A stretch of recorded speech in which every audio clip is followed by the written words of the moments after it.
Boa noite a todos. Que Jesus nos abençoe. Nós estamos iniciando a nossa live, a live do Caminho da Luz, na noite de hoje, atendendo a uma solicitação que houve um imprevisto nas datas, né, nos horários da palestra da nossa irmã Nani Mendonça. E aí não foi possível porque coincidiu os horários, então ficou a meu encargo nós desenvolvermos uma reflexão na noite de hoje a respeito do Livro dos Espíritos. Mais uma vez, eu estou recorrendo a esta obra, que é a pedra fundamental,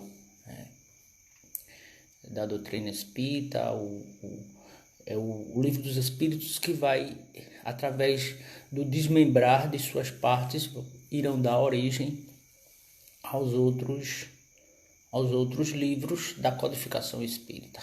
É uma obra filosófica com mais de 1000 questões a respeito de diversos assuntos, desde Deus até a destinação de todos nós, seres humanos, aqui na Terra.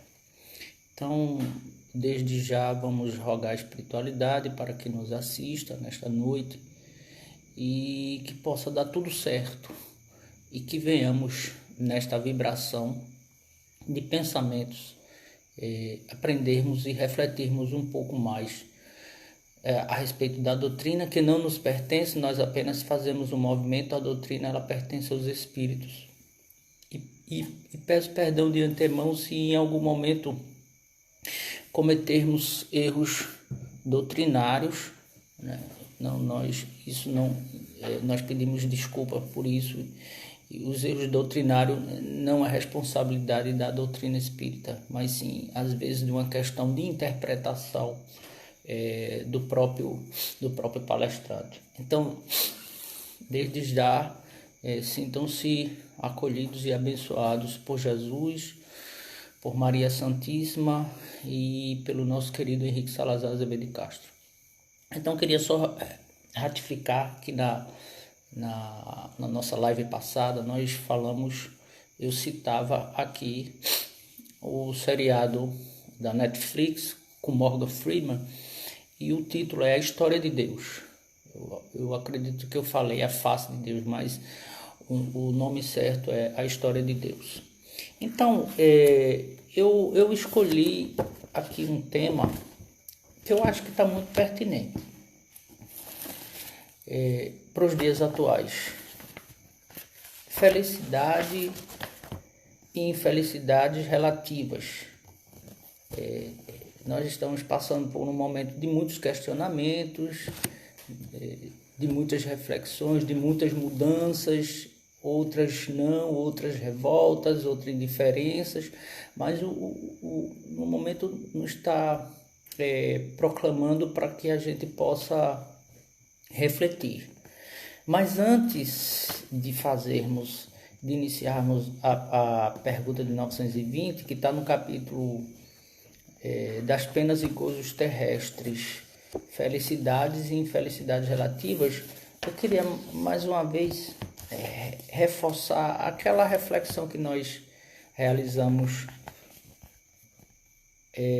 na nossa live passada, quando eu comecei com uma certa provocação. Então, faz parte desse estudo, né, que é a parte 4ª, capítulo 1 do Livro dos Espíritos. Então, uma pergunta 932, vocês podem até anotar aí se vocês quiserem, do Livro dos Espíritos. Por que no mundo tão a miúde, ou tantas vezes, a influência dos maus sobrepuja a influência dos bons? Porque no mundo, tantas vezes, o mal ele tem uma influência maior sobre o bem. Então, os espíritos responderam, por fraqueza destes, então, por fraqueza dos bons. Os maus são intrigantes e audaciosos, os bons são tímidos. quando esses os quiserem, preponderarão. Então, nós, em muitos momentos da nossa jornada, nos encontramos numa condição de tímidos ainda de divulgar a proposta da doutrina espírita, né? Então, o bem e o bom ainda é muito tímido em relação às audácias das questões do mal, mas o mal é transitório e o bem é eterno. Eu queria trazer essa questão para a gente refletir o nosso papel aqui, muitas vezes, de divulgação da doutrina espírita, quando estávamos falando na live passada sobre esse documentário do Morgan Freeman a respeito da história de Deus, que em nenhum momento ele cita a doutrina espírita e apenas um momento ele cita a reencarnação através da filosofia e da religião hindu. Então, falta ainda muita divulgação nossa dos espíritas com relação a essas informações da reencarnação, que, como já dizíamos antes, a reencarnação não é dogma criado pela doutrina não, nem por Allan Kardec, né? Ela é uma lei universal, que ela existe desde a origem do próprio homem aqui na Terra. E falando de Terra, né, em planeta Terra, porque como ela é uma lei universal, os outros mundos também, eles já passaram por esse processo e os espíritos eles vão reencarnando, né, não só na Terra, mas em outros mundos. Portanto, deixar bem claro que a reencarnação não só é uma lei ligada à Terra, é uma lei ligada ao universo. Queiramos todos ou não, aceitando todos ou não, todos nós iremos reencarnar, apesar das crenças que nós carregamos através dos nossos conceitos religiosos. Então, pode o homem, perguntou Allan Kardec, pode o homem gozar de completa felicidade na Terra? Existe essa felicidade total aqui na Terra? A gente pergunta, né? Nós nos perguntamos a nós mesmos, será que existe alguém plenamente feliz aqui? Será que essa felicidade que tanto almejamos, será que ela existe aqui na Terra? Pode o homem gozar de completa felicidade na Terra? Não, respondeu os espíritos. Por isso que a vida lhe foi dada como prova ou expiação. Dele, porém, depende a suavização de seus males e o ser tão feliz quanto possível na Terra. Então, essa pergunta é muito interessante e essa resposta também ela é uma resposta e tem um conceito chave nessa resposta, que é para a gente entender por que não existe felicidade na Terra total como nós desejamos ou desejaríamos. Porque o nosso plano ele ainda se encontra numa condição de provas e expiações. Então, nós reencarnamos aqui, eu vou trazer, nós reencarnamos com 3 possibilidades. Provar se nós estamos, se nós aprendemos devidamente as lições que estudamos no plano espiritual, ou essas lições que se repetiram pelas outras existências no passado. Nós estamos aqui para espiar, ou seja, quitar um débito que nós mesmos contraímos conosco mesmo, com as leis de Deus. E uma outra proposta seria uma missão. Independente de tudo isso, de provas e expiações, quase todos nós temos uma missão aqui na Terra. E pela condição de provas e expiações, o nosso planeta ele está passando por esses últimos estágios. Então, nós nos encontramos, como diz os Espíritos, nós nos encontramos Manuel Filomeno de Miranda, André Luiz, Joana de Ângeles, nós estamos passando por um processo de transição, a transição planetária, que não acontece, ela não está acontecendo, não está iniciando neste momento. As pessoas podem dizer, a transição planetária começa agora. Não, ela já vem ela já se iniciou há um bom tempo. Só que agora nós estamos conseguindo perceber algumas materializações dessa transição. Essa transição é planetária e essa transição é particular, é uma mudança, uma transição particular, individual de cada um. Então o mundo, como passa por esse processo de transição,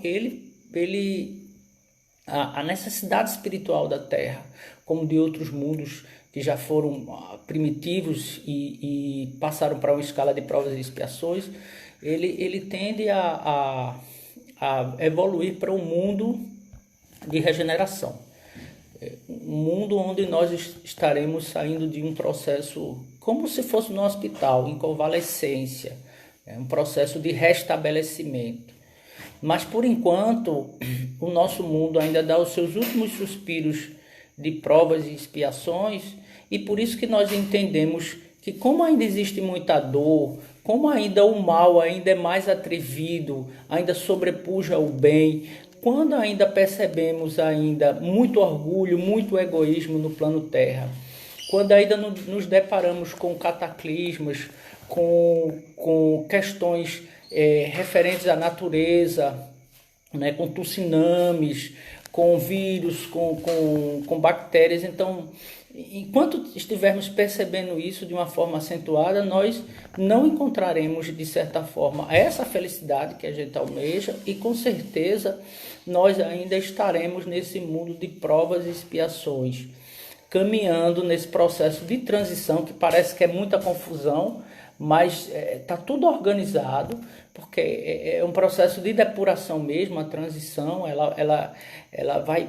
passando por um processo de depuração tanto física da Terra, né, de acordo com a sua natureza física, química, como a depuração mental e espiritual de todos nós, os habitantes encarnados, racionais, hominídeos que aqui se encontram encarnados neste planeta. Então agora a gente entende, para quem não entendia, lógico que nós sempre falamos nessa questão de provas e expiações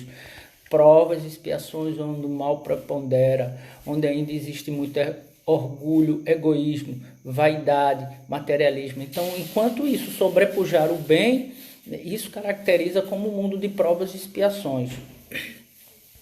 Mas o progresso ele é inexorável, e a Terra há de sair dessa condição provacional e de expiação, entendendo que provas e expiações não são castigos.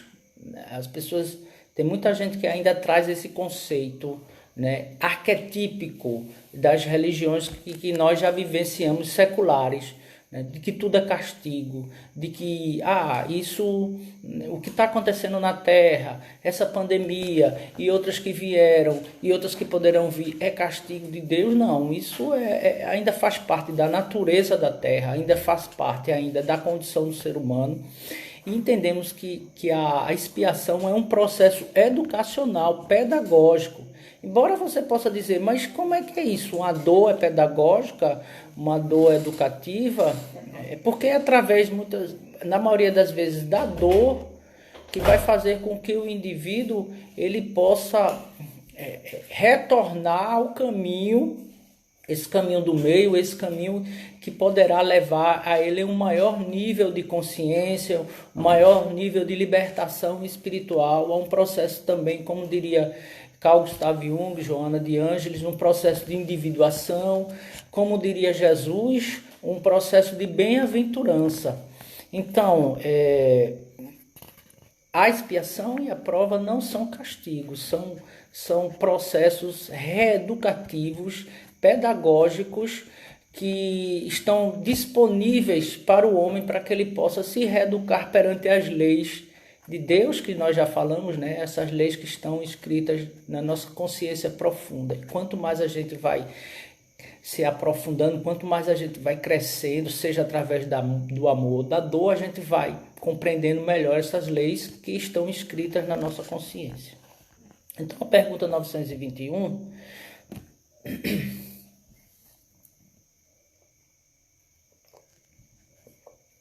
Concebe-se que o homem será feliz na terra quando a humanidade estiver transformada? Enquanto isso se não verifica, pode-se conseguir uma felicidade relativa? Então, entende-se que o homem será feliz, apenas o homem será feliz quando a terra a humanidade estiver transformada. Isso que Kardec queria salientar.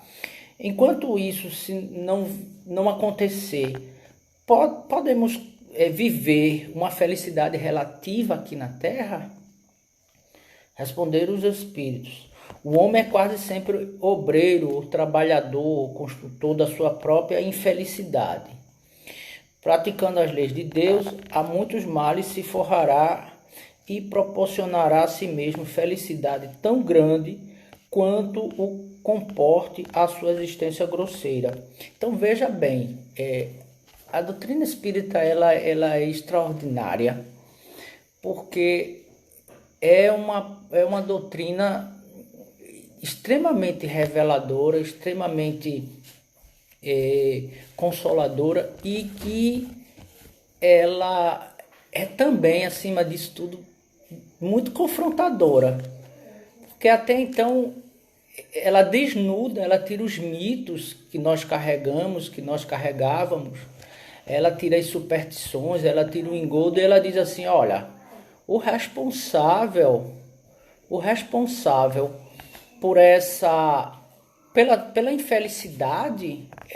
infelicidade na Terra é você mesmo.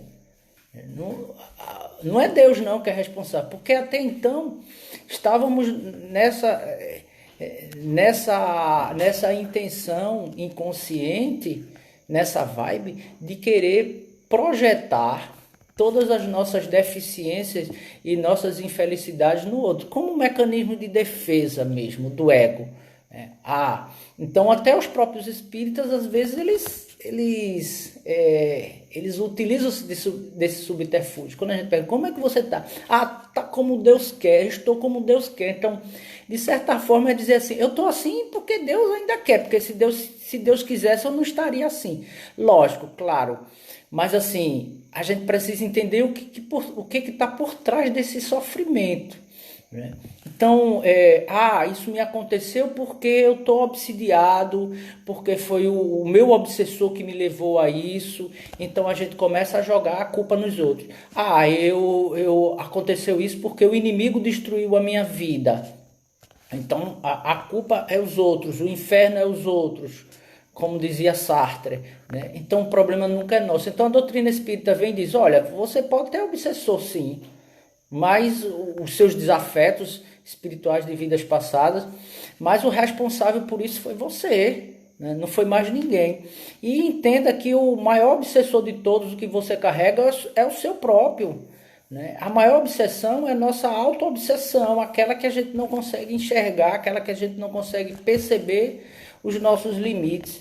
Então, a doutrina espírita ela é essa confrontação. Ela coloca você diante de você mesmo e diz: olha, vamos agora parar de desculpismo, porque você é o obreiro da sua infelicidade. Então, começa a analisar o porquê você é infeliz. O que é que está por trás desse sofrimento? Será que esse sofrimento ele tem uma origem no passado? Porque se ele tiver uma origem no passado, eu posso compreender que isso não veio de Deus. Essa origem no passado, já que eu sou reencarnacionista, então eu acredito na expiação, eu acredito no karma, né? Utilizar essa palavra sânscrita, que não é uma palavra hindu, que não é uma palavra espírita, o karma. Então eu vou entender que a causa disso tudo não está aqui, porque geneticamente não é, meus pais são saudáveis, não teve nenhum problema na gestação, mas eu desenvolvi determinado problema em determinada época da minha vida, e esse problema me ocasiona dores, sofrimentos. Será que essas dores que eu estou sentindo não faz parte também do envelhecimento do corpo? Então, temos que analisar tudo isso. Ou será que esse sofrimento que eu estou carregando não é algo em consequência daquilo que eu alimentei nessa própria existência? se eu desenvolvo algum problema em determinada região do meu corpo, alguma questão, algum desequilíbrio fisiológico em algum órgão, então eu vou analisar, será que eu bombardeei, será que eu maltratei esse vaso que foi preparado com muito carinho pela providência, resultante da minha história espiritual, e esse vaso, com limitações ou não, bonitinho ou feio, lindo ou maravilhoso, esse vaso é a morada da minha alma e foi aquilo que foi possível para mim nesse momento reeducar o meu espírito. Será que o que é que eu estou fazendo de bem para com ele? Será que eu estou enchendo ele de agressividade, de ansiedade, de tristeza, de angústia, de inconformismo? Será que eu tô me alimentando de forma desequilibrada? Será que eu estou comendo mais do que deveria? Será que eu estou ingerindo drogas para o meu organismo? Será que eu estou dormindo pouco? Não estou utilizando bem as noites de sono e com outras coisas que não edificam o meu espírito? Então eu preciso... O Espiritismo coloca você para fazer essas reflexões. Então, só você, em alguns momentos, quando você se permite, né, se libertando das amarras, dos mecanismos do ego, que muitas vezes obscurece a nossa consciência, então a gente vai compreender qual seria a causa desse sofrimento. A causa não está nesse plano, a causa não está aqui, então está no passado. Então, se está no passado, eu preciso resignar-me de uma forma ativa. Não é aquela resignação de abaixar a cabeça, eu estou sentindo uma dor, porque essa dor, porque Deus quer, eu estou assim, eu estou assim enquanto Deus quer. Então, Deus quer, Deus deseja que você caminhe. Se você está com um espinho debaixo do pé, então quer dizer que você vai continuar andando para o espinho entrar. Se eu desenvolvo uma doença, se eu entendo que essa doença é kármica, e se eu posso procurar a medicina para aliviar minha dor, será que eu não vou procurar? Será que eu vou ser aquela resignação passiva, baixar a cabeça, eu estou assim porque Deus quer, e quando Deus desejar, assim eu vou sair dessa situação? Então eu vou procurar os meios legais, ou a medicina alopática, ou a medicina, as alternativas, ou a medicina tradicional chinesa, eu vou procurar outras práticas. Eu vou procurar casa espírita, um trabalho de fluidoterapia, de evangelioterapia, e quem sabe possa amenizar as minhas dores. E quem sabe ainda, quiçá, se eu for merecedor, quem sabe eu não posso me curar, né? Quem sabe não vem a cura. E olhando mais profundamente, às vezes, isso é muito forte, mas a doutrina nos traz isso, às vezes a doença é o remédio do indivíduo.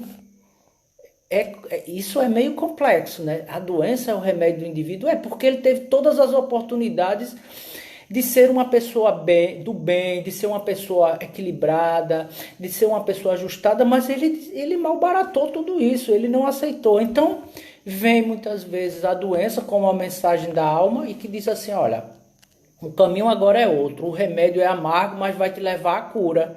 O remédio vai te levar a um processo expiacional, né? Expiatório. Então, é essa doença que muitas vezes vai ser a cura, não do corpo, porque o corpo ele é transitório, ele é perecível, o corpo vai ficar aqui na Terra, o corpo vai se desintegrar e vai voltar ao planeta Terra e vai fazer parte de outros micro-organismos, de outros compostos químicos, orgânicos e inorgânicos, mas vai ser a cura do espírito.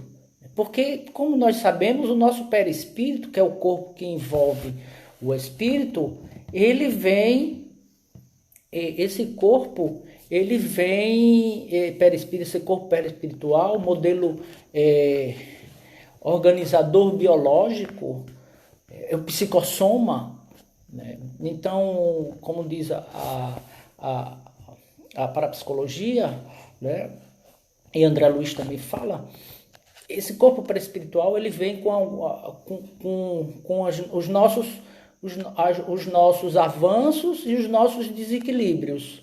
Os avanços a gente precisa aprimorar e os desequilíbrios ele precisa ser escoado através do corpo físico. Então essas manchas, né, desse perispírito, eles vão ser escoadas através do corpo, e aí vem as doenças, as deformidades, os transtornos, entendendo agora o que Jesus queria dizer sobre a túnica nupcial. A túnica nupcial é nada mais, nada menos do que o nosso perispírito, o nosso cartão de visitas no plano espiritual. Quando nós chegarmos lá, então, os espíritos que têm uma leitura maior do nosso perispírito, eles vão perceber, né? E ali vai estar estampado nos registros do nosso perispírito os avanços e os desacertos que cometemos. Nós estamos muito lembrados daquele caso, né, que está lá no nosso lar, que nós já falamos várias vezes, daquela mulher que chega na porta do nosso lar, não é isso? E ela pede para entrar, e André Luiz se comove muito, e aí abriu o acesso para ela, né, daquele momento, né? Mas André Luiz, ele não tinha essa visão que eu estava mencionando nesse momento. André Luiz não tinha essa visão profunda do perispírito. Mas aí o irmão, o instrutor que estava ao seu lado, disse que o perispírito dela estava cheio de manchas escuras. E que naquele momento, aquelas palavras que ela estava rogando naquele momento de ajuda ainda não eram verdadeiras, né? Eram palavras falsas, né? Então, aquelas manchas que se encontravam ali, o orientador espiritual, ele falou que era os abortos. Como ela fora uma parteira, ela provocou muitos abortos.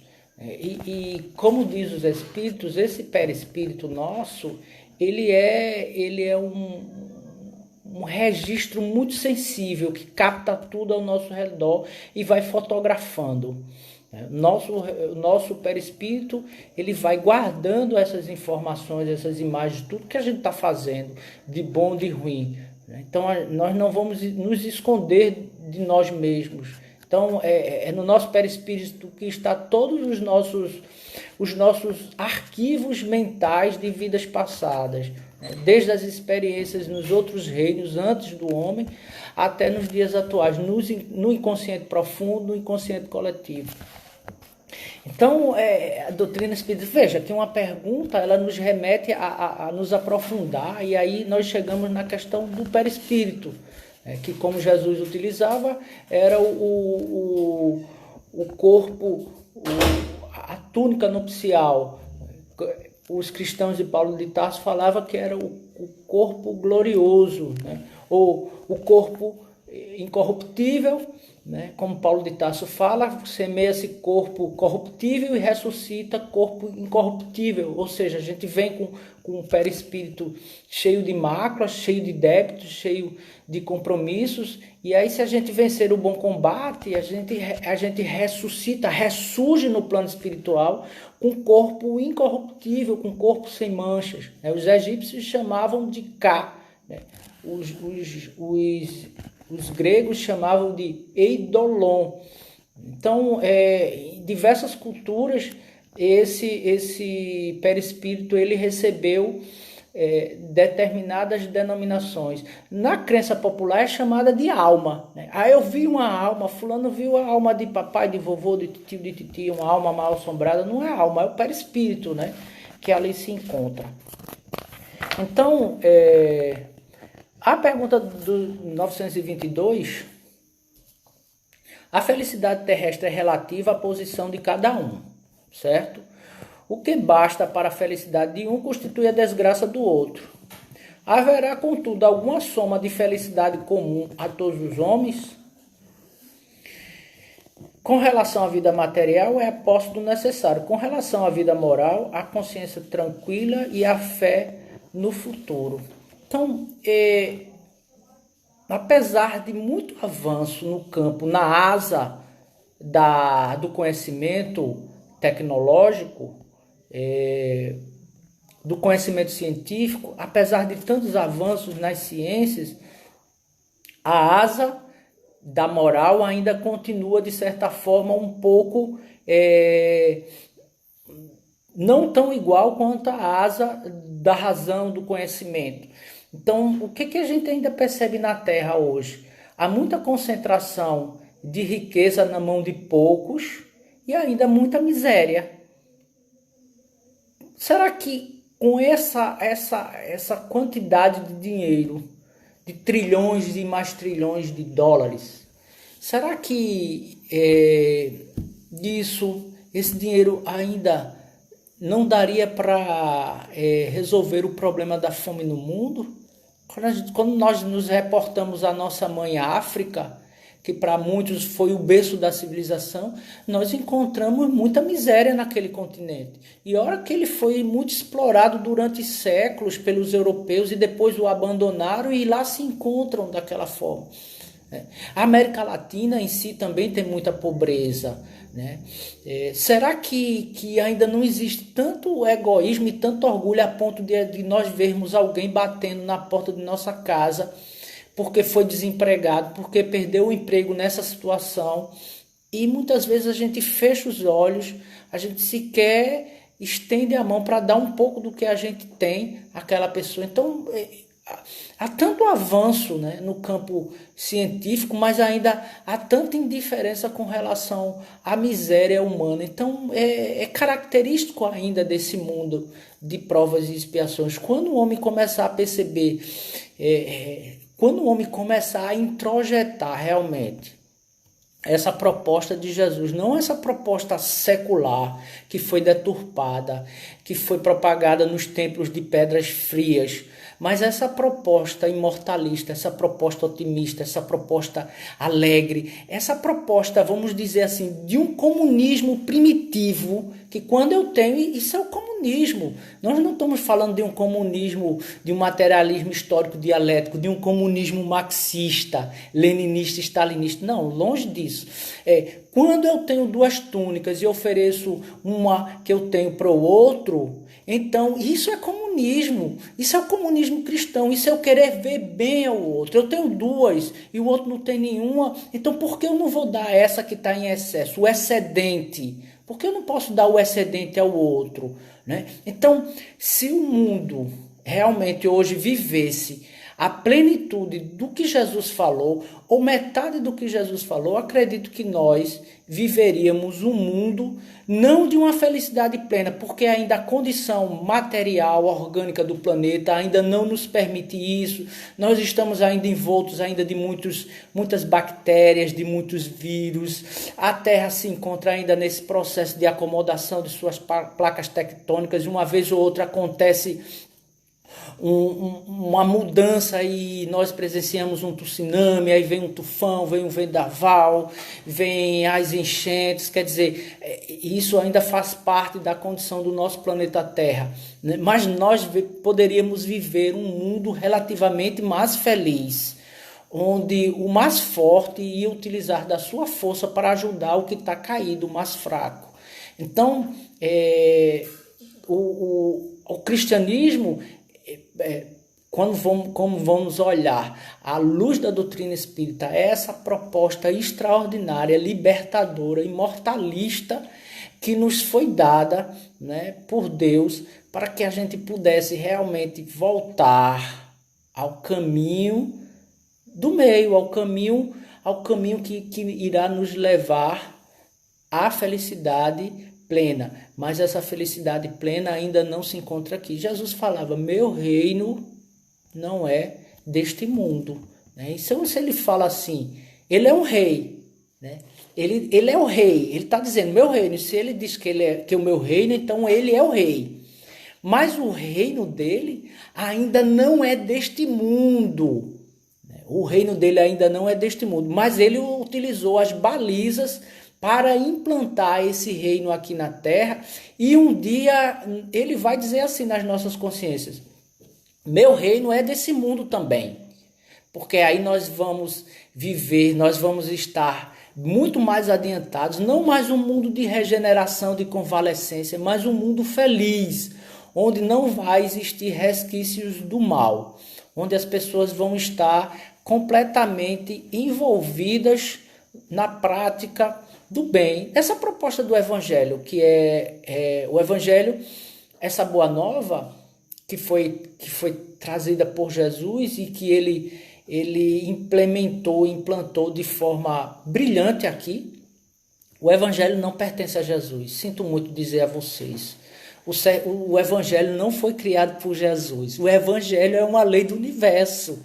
Jesus foi um codificador aqui na terra dessas leis, como um espírito puro, como um espírito co-criador, como um espírito que chegou na condição de uma elevação tal. Então, Jesus, e responsável por esse planeta aqui, governador espiritual da Terra, ele trouxe essas leis, a Boa Nova, o Evangelho, que é uma lei do universal, é uma lei de Deus. O Evangelho é uma lei, o bem é uma lei que organiza o universo. O universo não existe. O caos, é o caos no universo. O universo está extremamente organizado. Talvez a nossa percepção nas lentes da física ainda possamos dizer, existe caos indeterminado, buracos negros, isso e aquilo, mas isso ainda não nos cabe a gente entender profundamente, porque além desses mundos físicos que as nossas lentes podem chegar, existem os mundos paralelos, os mundos espirituais, existem mundos físicos no nosso sistema solar que nós não vamos ver vida física, mas lá tem uma vida mais espiritualizada. Então, enquanto na Terra nós ainda nos encontramos nessa vida ainda, numa condição ainda grosseira, nós nos arrastamos, nós nos andamos, né? Nós passamos muito tempo na dependência das nossas mães, dos nossos pais, mas vai chegar um dia em que a gente pode dizer, meu reino, Jesus vai dizer, meu reino é desse mundo também, porque a Terra é um mundo, a Terra será um mundo feliz. E nós, nessa condição de seres vinculados à Terra, temos essa missão. Nós temos uma missão aqui na Terra, de fazer a Terra melhor. E fazendo a Terra melhor, com certeza, nós estaremos inscritos naquilo que Jesus falou. Bem-aventurados, felizes, os mansos e pacíficos, porque herdarão a terra. Hoje nós entendemos essa máxima de Jesus. Por que herdarão a terra? Se nós vamos morrer, se nós vamos deixar esse corpo, se nós vamos deixar essa terra. Herdarão a terra é ter a oportunidade de retornar à terra na condição de espíritos melhorados para dar prosseguimento ao trabalho aqui. Eu, particularmente, eu sou um espírito muito ligado à terra, eu preciso, e eu não tenho nenhum problema em voltar, retornar à terra. Tem pessoas que dizem, eu quero um mundo melhor. A felicidade relativa, ela depende da perspectiva do olhar de cada um. Você pode viver num vilarejo sem nenhum conforto, sem nenhuma comodidade, sem nenhuma tecnologia, mas você está feliz lá. Por quê? É um estado de alma. É uma felicidade relativa, lógico. E você pode estar hoje vivendo na Cidade das Luzes, em Paris, e ser uma pessoa extremamente melancólica, extremamente deprimida, não aproveita, né, das benesses do velho mundo, da cultura de Paris, da França, da Europa, e carrega consigo a tristeza, a melancolia, a depressão, a angústia. Então, vamos desenvolver a nossa missão. Mas missionário é Chico, missionário é Divaldo. Nós somos missionários, né? Então, a cada um é dado segundo as suas obras, a cada um é dado segundo a sua condição, a sua força espiritual, a sua condição espiritual. Por enquanto, achamos que a nossa missão é pequena. Porque eu dirijo uma casa espírita num município no interior de Pernambuco. Isso é uma missão extraordinária. Então, você queria ser um missionário feito Divaldo, que dorme 4 horas por dia, que não casou, que não teve filhos, mas ele trabalhou isso durante séculos. Ele se preparou. Então, se você acha que um dia deseja ser um missionário, trabalhe hoje, seja um trabalhador nas mínimas coisas, que um dia você vai ser trabalhador em coisas maiores. Vejam só, Chico Xavier, o exemplo. Chico Xavier, ele viajou pouco. Em comparação a Divaldo, Divaldo já viajou praticamente, acredito, todos os continentes da Terra.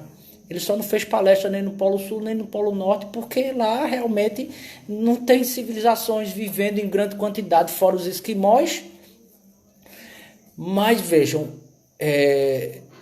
Chico primeiro começou o trabalho dele em Pedro Leopoldo, depois ele foi para Uberaba. Uma antena psíquica, ele não precisou sair de sua cidade. Ele trabalhou ali na sua cidade, na sua instituição. Você vê, a casa espírita que Chico trabalhava não tinha luxo, era casa simples. Mas uma antena, sem sair de Pedro Leopoldo, ou saindo de Pedro Leopoldo para Uberaba, uma antena iluminou o mundo inteiro. Né? Não precisa sairmos daqui para muitas vezes, eu queria ser um missionário para levar a doutrina para os quatro cantos. Então, trabalhe a doutrina na sua casa, trabalhe a doutrina dentro do seu lar, trabalhe a doutrina na sua sociedade, na sua cidade. Ame a sua instituição, adote a sua instituição como a sua segunda casa. E não seja bom apenas na casa espírita, na tribuna, não. Que a doutrina espírita, que o centro espírita, ele se estenda também para a sua casa. E que sua casa também você possa ser uma espírita, lógico, com as falhas, com as limitações que temos.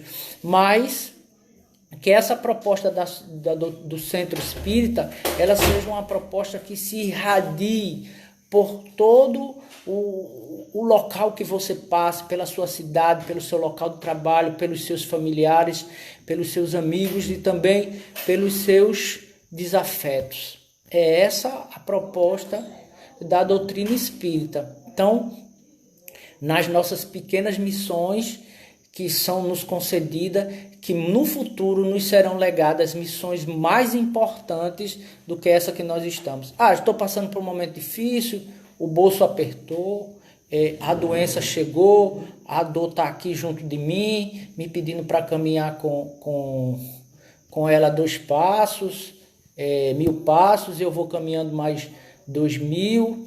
Então, vamos entender que isso faz parte ainda da nossa jornada. Vamos utilizar aquilo que Joana de Ângeles falou, da resignação ativa, sabendo que tudo isso que nos chega tem uma razão de ser, nada é por acaso. O que nós estamos passando no momento, e eu não... Vocês já perceberam, porque eu não estou dando tanta ênfase mais nisso, porque a gente já fala tanto sobre pandemia, sobre Covid, o tempo todo, que acredito que a doutrina espírita tem tanta coisa boa para falar, né, que eu prefiro não estar trazendo esses mesmos clichês, sabendo que nós estamos vivendo isso. Então a doutrina espírita tem tanta coisa boa para falar, né, como os espíritos nos orientam. Minha gente, quando vocês forem à tribuna, não se preocupem em estar falando mal de religião alheia, respeite e ame-as, né? Porque faz parte aqui das revelações no plano físico. A doutrina espírita tem muita coisa para falar, nós temos muita coisa para falar. Então, assim, se estamos passando nesse processo dessa materialização, dessa transição planetária, nada é por acaso. Tem uma razão de ser. E nós não vamos nos prender se isso foi criado ou não. Houve uma permissão maior. Né? Então nós todos estamos passando, nós todos estamos sendo afetados. Por isso ou por outras coisas. Pela dor nossa e pela dor do outro. Tem um pensamento Rosa Cruz que diz assim: quando o homem se ergue, toda a sociedade vai junto com ele. Quando o homem cai, quando o homem adoece, a sociedade também adoece junto com ele. Então, existem outras pandemias, né? Existem outros transtornos que de certa forma, nos levam ao sofrimento. E a gente precisa entender também, a gente precisa compreender, porque nos traz uma mensagem de transformação interior, né? De acalmar as pandemias internas que nós temos, de acalmar os demônios, de acalmar essa sombra, de lançar luz nessa sombra, nesse homem velho que às vezes grita dentro de nós, né? Esse homem velho que Paulo falava, e é preciso, de forma imperiosa, que a gente ressignifique esse homem velho, que a gente lance luz nos aspectos sombrios, nos aspectos que estão reprimidos, que estão recalcados no nosso inconsciente pessoal, como também no nosso inconsciente coletivo, nos dando a oportunidade desse crescimento espiritual. Que esse crescimento espiritual ele não vai se dar porque Jesus quer o meu crescimento. Ele pode querer meu crescimento, ele deseja meu crescimento. Ele deseja que essa ovelha aqui, ela retorne, né, ao rebanho das 100 ovelhas. Porque nós nos encontramos nessa condição dessa ovelha que se desgarrou, né? E Jesus vai lá, né, atrás de nós.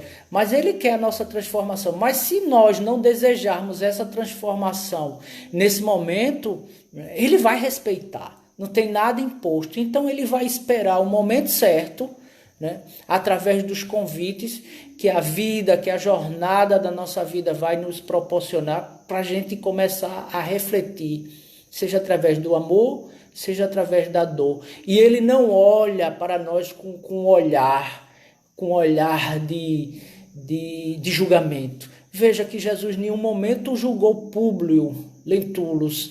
Ele viu em Públio o Emmanuel do futuro. Veja que em nenhum momento ele julgou o André Luiz. Ele viu o André Luiz que hoje trabalha na doutrina espírita, além daquele André Luiz que estava no charco, no umbral, né? Então Jesus ele não julgou Paulo, né? Em nenhum momento. Ele via que Paulo estava além, que ia ser além daquele Saulo. Ele viu Paulo no além. Então assim é Jesus. Ele sabe o nosso momento. Ele está nos vendo e está nos dando a oportunidade. E não vamos malbaratar essa oportunidade de sermos o herdeiro desta terra no futuro. Vamos trabalhar para que sejamos esses bem-aventurados, esses mansos e pacíficos, porque herdarão a terra. Vamos trabalhar para desencarnar, e não demora muito tempo não. O processo de reencarne hoje não é mais 300 anos, não é mais 100 anos, 50 anos os espíritos estão retornando para aqui, para a Terra, porque a Terra precisa de nós. A Terra precisa de você que está aí nos escutando. A Terra não só precisa do Chico, do Divaldo, do São Francisco de Assis, da Joana de Ângeles, do Paulo, do Santo Agostinho, do Pedro. A Terra precisa de João, de Maria, de Antônio, de Chiquinha, de George, de Norma, de Janete, de Claudivante, de Ceci, de Betânia, de todos vocês que estão aí nos escutando, de Claudeci. A Terra, nesse momento, está precisando da gente. Então, vamos trabalhar, vamos nos tornar mais mansos, mais brandos, mais pacíficos, para realmente termos essa condição de voltarmos à Terra. Então, eu queria agradecer por essa reflexão, por esse momento que nos foi dado para poder estarmos aqui refletindo, essa oportunidade de ser útil, né?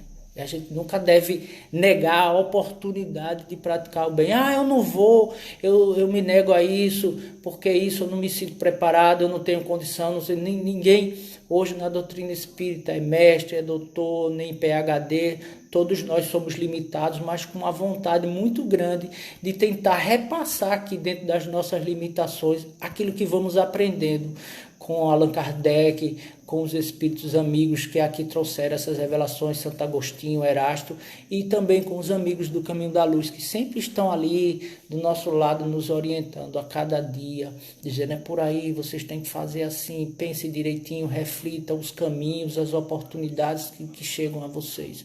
Então, vamos agradecer através através da espiritualidade amiga, essa oportunidade de concretizar aquilo que Chico Xavier falou há 50 anos atrás, quando disse que o evangelho ia entrar pelo telhado das pessoas, né, através da tecnologia, da internet, né, essa oportunidade de comodidade, onde as pessoas não saem de casa, mas podem estar na cama, no sofá, numa cadeira, da forma mais confortável possível, assistindo às lives, estudando, aprendendo, não perdendo essa oportunidade de crescimento, né? Agradecer à espiritualidade amiga que está nos ajudando nesse momento a realizarmos esse trabalho. E se realmente uma pessoa estivesse assistindo essa live, já seria um bom proveito, porque uma pessoa é um universo em expansão. Então, que Deus nos abençoe e que tenhamos uma semana de muita fé, de muita resignação, de muita coragem e, acima de tudo, confiança, porque já dizia o nosso irmão Chico, tudo passa. Muita paz a todos.